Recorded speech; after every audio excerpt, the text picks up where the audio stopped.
Estamos celebrando como Iglesia de Cristo la Eucaristía del domingo número 16 en el tiempo ordinario. Estamos avanzando ya básicamente a la mitad de este tiempo ordinario. La liturgia de la palabra de hoy es muy interesante, la primera lectura tomada del libro de la sabiduría. Este libro se escribe más o menos medio siglo antes de que Cristo aparezca en el mundo como hombre verdadero. Está escrito en la ciudad de Alejandría, que en fin de cuentas es una ciudad egipcia. Allí está una gente judía que se han convertido, pero que no siempre han estado viviendo como Dios quiere.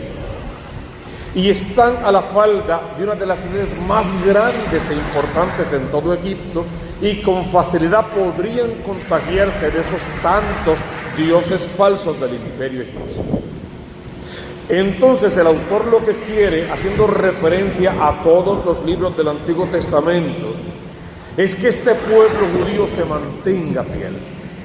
Sería como esta pelea entre el monoteísmo, un solo Dios, y el politeísmo de tantos dioses en otros pueblos. Y la idea es simple en el libro, en fin de cuentas, máximo en lo que leemos hoy. Tenemos un Dios, un solo Dios, y no hay otro Dios como ese. Si lees el texto, básicamente es una aclamación del autor hablando de Dios y con Dios, pero también es un reflejo de lo que él quiere para el pueblo.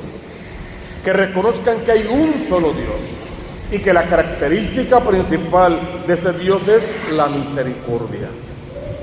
Que es un Dios que sabe que está entre buenos y malos, entre gente que cree y gente que no cree, entre gente que hace lo correcto y gente que no.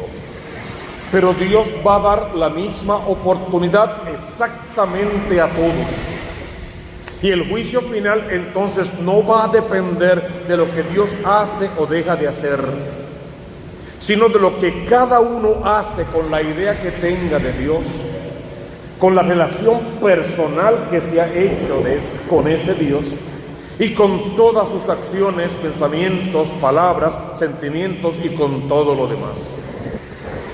Fuera de mí no hay otro Dios al cuidado de todo, ante quien tengas que justificar tu sentencia. Tu poder es el principio de la justicia y tu soberanía universal te hace perdonar a todos. Es la idea del Dios misericordioso. Lo que pasa es que a la vez presenta un Dios benévolo, o sea, bueno, pero justo. Y por la justicia, en nombre de la justicia, ese Dios benévolo, ese Dios misericordioso, viene obligado a darle a cada uno según lo que cada uno merece. Porque no sería justo, en fin de cuentas, que alguien que vivió toda la vida en santidad tenga que vivir un purgatorio, y alguien que vivió toda la vida en pecado pasara directamente al reino de los cielos, porque Dios es misericordioso. No olvides que la misericordia que emana del trono real de Dios viene acompañada de la mano de la justicia. Y otra vez, la justicia dice a cada uno según lo que cada uno merece. Por lo tanto, la gracia mayor que tú puedes recibir en tu vida y ejercitar es la gracia de la conversión. Y si te conviertes, entonces Dios, que olvida todo pecado, dejará pasar de largo todo lo malo que hicimos, dijimos y pensamos, y en honor de esa conversión, si es verdadera, si es del corazón, entonces igual nos va a permitir heredar el reino de los cielos. El salmista venía para decirte: tú, Señor, eres bueno y clemente, un Dios rico en misericordia, un Dios leal, un Dios que hace que todos los pueblos vengan a Él, que se postren ante su presencia. Y ese Dios, ante el pueblo que se postra, bendecirá al pueblo que bendice su nombre. Y al final, ¿qué va a decir?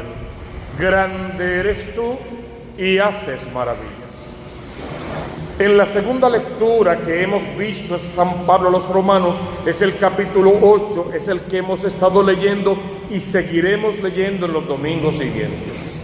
Esta vez en el capítulo 26 y verso 27. El Espíritu viene en ayuda de nuestra debilidad, porque nosotros no sabemos pedir lo que nos conviene, pero el Espíritu mismo intercede por nosotros con gemidos inefables. Quiere decirte San Pablo, debes establecer una relación personal con Dios, pero para que esa relación sea válida y de frutos, no debe arrancar siempre de tu humanidad caída, de tu débil humanidad. Tendría, según San Pablo, que arrancar de la acción del Espíritu Santo que habita en ti. Tendría yo que abrirle un espacio al Espíritu Santo de Dios en nuestras vidas. Sería algo así. El católico práctico, serio, el de verdad, suele tener una buena relación con el Dios Padre Creador, y lo explica bien en su relación con un Dios de misericordia, de perdón, de oportunidades, de promesas cumplidas. Y hablar de ese Padre misericordioso es fácil para cualquier católico práctico porque mantenemos una relación en la oración con Él. A Él nos dirigimos todos los días, Padre nuestro que estás en el cielo. Y los textos que tienen que ver con ese Padre misericordioso, bueno, los conocemos y los ponemos en práctica. No había mucho problema por ahí. El católico práctico también mantiene una muy buena relación con la segunda persona de la Santísima Trinidad, con el Redentor, con aquel niño que gestó en el vientre de María, y amamos de manera particular a María Santísima sin colocarla en el lugar de Dios. Y nos alegra saber que ese niño nació del vientre de María y que por ende el Cristo que adoramos no es huérfano de madre. Conocemos el nacimiento de ese niño a la perfección y todos los detalles de los pastores, de los reyes magos, todo lo que sucedió allí lo conocemos, lo cantamos, lo recitamos, todo el mundo lo sabe y lo ponemos en práctica. Conocemos que ese niño se fue a Nazaret y también sabemos de su vida oculta, todo lo de Egipto y demás, y de su vida oculta. Y lo reencontramos en oración siempre, haciéndose bautizar en el río Jordán por Juan. Todo eso es perfecto para nosotros. Y en adelante, su vida pública, pues de memoria la podemos recitar casi. Sabemos que ese hombre subió a la cruz y murió en la cruz. Y amamos ese sacrificio de la cruz, porque ahí nos lavó con su sangre preciosa. Sus 40 días después de resucitar, apareciéndose sus apóstoles para fundar la iglesia. Su ascensión a los cielos, perfecto. Conocemos Pentecostés, el envío del Espíritu Santo y el nacimiento de la iglesia. Hasta ahí estamos perfectos, sabiendo que la fiesta más importante de todas esas fiestas es la triunfante resurrección. El problema se podría presentar para algunos de nosotros cuando se toca la tercera persona de la Santísima Trinidad. Por la razón que sea, sin buscar culpas ni culpables, por la razón que sea. No todos los católicos prácticos tenemos esa relación con el Espíritu Santo. Aunque a veces, pensándolo bien, hay otras sectas que la relación es tan grande que parecería que no hay nadie más que el Espíritu Santo, lo cual también estaría fuera de foco. Pero el católico práctico necesita amistad con el Espíritu Santo, abrir el corazón a ese Espíritu, dejarlo ejercer su poder y su fuerza, dejarlo que cumpla con aquello de unificar la iglesia, de santificar la iglesia, de guiar la iglesia, de ser el dínamo que mueve la iglesia al apostolado y a la santidad. Por eso San Pablo nos habla hoy de esta manera. ¿Quién es el que acude a ti en tu debilidad? Nos dijo ya San Pablo. El Espíritu Santo de Dios. ¿Y por qué acude a ti y a mí en nuestra debilidad? porque no sabemos pedir lo que conviene, porque nos pasamos pidiendo un montón de cosas que si se nos concedieran, seguramente no nos salvaríamos. Porque no estamos caminando en torno al Espíritu, sino a veces a los placeres pasajeros de este mundo. Y el que escruta los corazones sabe cuál es el deseo del Espíritu. Dios Padre, Dios Hijo, que escruta nuestro corazón, y el Espíritu mismo que sondea nuestro corazón sabe cuáles son nuestros deseos. Si son buenos, si son malos, si son salvíficos o pecaminosos, lo sabe. Y que su intercesión por los santos es según Dios. Conoce nuestros deseos. Y cuando el Espíritu actúa en nosotros, siempre es según Dios, según el plan de salvación de Dios, según el deseo que Dios tiene de salvarnos. ¿Qué pide la segunda lectura? Que abramos el corazón a la tercera persona de la Santísima Trinidad, que lo conozcamos, que le demos el espacio y el tiempo que merece, que le dejemos derramar todos sus dones sobre nosotros y que comencemos a accionar nuestra vida de fe de acuerdo a esos dones. Más o menos por ahí podríamos contar esa segunda lectura. El Evangelio se nos complica un poquito porque, aunque es corto, en fin de cuentas, son 3 parábolas distintas y encima se explica una de ellas. ¿Qué podemos decir de esas parábolas? La primera, el trigo y la cizaña. Conocemos la historia. El hombre siembra buen trigo en su campo, pero cuando empieza a germinar, los empleados se dan cuenta, los trabajadores se dan cuenta de que con el trigo está creciendo cizaña. ¿Quién sembró esa cizaña? Lo más que atisba decir es un enemigo. No lo define más. No le da la mayor importancia, de hecho, no la tiene. Un enemigo sembró esa cizaña. Inmediatamente los trabajadores, ¿qué quieren hacer? Actuar, enseguida actuar, sin pensar, sin rezar, sin meditar, sin buscar consejo, actuar. Arranquemos la cizaña. Si se ponen a pensar 2 segundos sabrían que es imposible. Primero por la cantidad que habría allí. Segundo, porque las 2 plantas están muy tiernas y se parecen demasiado. No se pueden casi definir, distinguir. Si acaso porque el trigo fue esparcido y se cayó por todas partes y la cizaña puede crecer en pequeños macitos. Sería una forma, pero como quiera, al arrancar ese macito se arrancarán un montón de plantas de trigo. No se puede, no se vale. Solución, vamos a dejarlas crecer juntos y cuando llegue el momento de la siega, primero arrancamos la cizaña, la atamos en gavillas y la quemamos. Y luego recogemos el trigo para los graneros. Ah, perfecto. Uno lee eso, inmediatamente piensa que esto habla de un hombre bueno y un hombre malo. Quizá tú y yo como buenos y otros como malos. Pero si lo leen otros, serían ellos como buenos y nosotros como malos. Dependería. Por hoy, solo por hoy, busquemos otra interpretación que nos sirva en el plan de salvación. Y ya no se trataría de 2 hombres diferentes, sino de ti, de mí, solo de mí. De todo lo bueno que hay en tu corazón, dones, carismas, bendiciones. Todo lo bueno, todo lo que pueda ser bueno, añádelo a esa lista. Todo eso eres tú y está en tu corazón. Pero en ese mismo corazón también hay maldad, hay mentira, hay celos, hay envidias, hay sinsabores, hay pecado, hay robos, hay infidelidades, hay soberbia, avaricia, lujuria, ira, gula, envidia, pereza y 40 porquerías más. ¿Y quién sembró eso? Dios te creó libre, completamente libre. Tú decides qué hacer, qué decir, qué pensar. Eres libre. Ese trigo bueno fue colocado allí por la mano de Dios. La cizaña es una opción que tú tienes. Si te acoges a la palabra de Dios, verás crecer el trigo. Si en libertad te permites otros placeres, otros amores pasajeros, otras diversiones, otros dioses falsos, si incluso tú quieres ocupar el lugar de Dios en tu vida, automáticamente regaste tu corazón con cizaña, con hierba mala, con malos deseos. Te diste la oportunidad, porque eres libre, de experimentarte como Dios, de experimentar con dioses falsos y de darle la espalda al Dios verdadero. Entonces eres tú, con todo tu bueno y con todo tu malo, que te toca tomar una decisión. Porque si al final de la cosecha son muchas más las gavillas que hay que quemar, lógico, arderás con tus gavillas, arderé con mis gavillas en el infierno.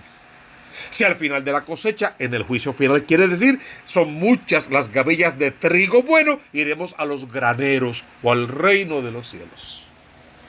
Simplemente tú tienes que preguntarte, ¿qué voy a hacer para arrancar toda la cizaña que por mi libertad yo mismo he permitido que germine en mi corazón? ¿Qué voy a hacer para arrancarla? Creo que la misma palabra de Dios te da una alternativa. Por sus frutos se conocerán. Y examínate cómo tratas a tus papás ancianos, cuántas veces los vas a visitar y con cuántos de sus problemas tú tienes una solución y le resuelves. Del dinero que ganas hoy día, contando con el que ellos ya invirtieron en ti, qué porción les toca para que puedan vivir dignamente. Y así por el estilo, examínate. Con tu esposa, con tu esposo, con tus hermanos y sobrinos, con tus hijos de manera particular. Pregúntate si tus acciones son de una planta de trigo o de una planta de cizaña. Si reciben de ti bendición o reciben de ti maldición, amor o rencor y venganza. Ahí está el trigo y la cizaña. No es otra cosa, no son plantas, son actitudes, son formas de ser y de tratar. Son palabras, son sentimientos, es vida, es historia misma. Ahí está el trigo y la cizaña. Y nadie tiene que decirte a ti si tú eres una planta de trigo o una de cizaña. Hay una fórmula que a mí me encanta, la repito mucho, es que dice que la cizaña en su espiga por lo general está vacía, no tiene nada. El trigo por lo general en su espiga está lleno de granos. Por lo tanto, cuando maduran las dos, como la espiga de trigo pesa un poco, medio se dobla. Pero la cizaña, como no tiene nada, se queda erguida, de pie, derechita, soberbia, altanera, orgullosa, vanagloriosa. Y me gusta pensar con esa idea que el trigo, cuando se madura, adora a Dios, hace reverencia a Dios, alaba y bendice a su Señor, se humilla ante su Creador en acción de gracias por los que le ha dado, por los muchos granos de trigo que guarda en su espiga. La cizaña se mantiene altiva, orgullosa, prepotente, arrogante, de pie, como si fuera Dios. ¿Tú te conoces? ¿Tú sabes cómo actúas? ¿Cómo vives? ¿Qué cosas haces? ¿Qué cosas dices? ¿Qué cosas piensas y sientes? ¿Tú sabes? Y sabes si está lleno de altivez que te convierte en cizaña, o capaz de humillarte ante Dios y ante el otro, que te convierte en trigo bueno, en trigo molido, en trigo disponible para hacer harina buena, que llegue a la masa del pan y que llegue al horno, y que al final se pueda convertir incluso en el mismísimo cuerpo de Cristo, porque como iglesia eso es lo que somos, cuerpo místico de Cristo. A esa parábola, después que la escudriñes bien y decidas, te toca empujarla con otras dos que están ahí también. ¿Cuáles son? Tu fe, por pequeña que sea, por insignificante, si la colocas en oración ante el Santísimo Sacramento del altar, si la ejerces con vigor y con poder en el momento de la consagración, y por mínima, ínfima, pequeña, insignificante, la colocas sobre el altar de Dios, encima de la patena y dentro del cáliz, dice la palabra que esa pequeñita semilla se va a convertir en una plantilla que después será un arbusto, que tiene dos propiedades ese arbusto. Llega a crecer básicamente más que cualquier otra hortaliza. No es un árbol gigante, es una hortaliza, pero llega a crecer más que las demás. Y por eso pasan dos cosas. Los pájaros del campo pueden venir a cobijarse en sus ramas. Hoy intenta aceptar esta idea. tus hijos, cuando eres un hombre, una mujer de Dios, pueden venir ahí a guarecerse en tu follaje y se sentirán y estarán protegidos, amados, dirigidos, guiados por buen camino. Y además, dice la palabra, que las aves pueden venir a comer de sus frutos. Que tus hijos puedan comerse por lo menos las migajas que caen de la mesa de su Señor. Que los éxitos de tu vida espiritual los recojan ellos en su caminar. Y cuando estén perdidos en la vida, sofocados, cansados, estrujados, maltratados, malqueridos, quieran venir a tu casa para pedirte: papá, mamá, cobíjame en tus brazos. Aliméntame con esa palabra de Dios en el que crees. Imponme tus manos, reza sobre mí, invoque ese Espíritu Santo para que venga con sus 7 dones también sobre mí, me desate, me libere y yo pueda sentir paz en mi alma, silencio en mi corazón y volver a la casa del Padre como el Hijo pródigo. Esta parábola hermosa del grano de mostaza quiere que tu fe se convierta en la ruta de salvación para tus hijos. ¿Y cómo se hace eso? Conviértete para tus hijos en la mejor de las levaduras. No como la de los fariseos, ya estamos advertidos. En una pequeña porción de levadura que se eche sobre la masa y la fermente toda.